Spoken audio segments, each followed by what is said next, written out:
নমস্কার, শুভ সন্ধ্যা। সবাইকে জানাই মহাপঞ্চমীর প্রীতি ও শুভেচ্ছা, উষ্ণ অভিনন্দন সব। আর এই পঞ্চমীর সন্ধ্যায় একটু বেরিয়ে পড়লাম ঠাকুর পরিক্রমায়। প্যান্ডেলে প্যান্ডেলে প্রচুর ভিড় ছিল আজকে, কেননা আগের থেকেই বৃষ্টির পূর্বাভাস ছিল। তার জন্য সবাই বোধহয় চাইছে একটু আগে ভাগে ঠাকুর দর্শন করে নেওয়ার জন্য। সবথেকে বড় কথা, রামপুরহাটের আজকে এক চলচ্চিত্র তারকার আগমন ঘটেছিল।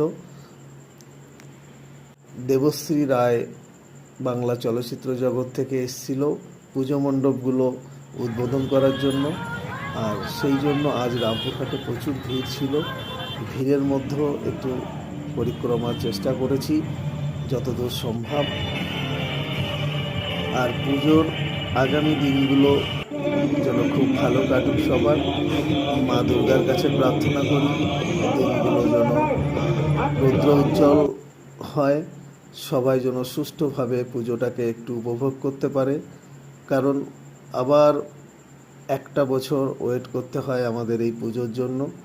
মা দুর্গার কাছে প্রার্থনা করি সবার ভালো হোক, সবাই ভালো থাকুক, শান্তিতে থাকুক, পুজো সবার ভালো কাটুক। আর সবাইকে বলবো একটু আগে ভাগে পুজো দর্শন করার জন্য, না হলে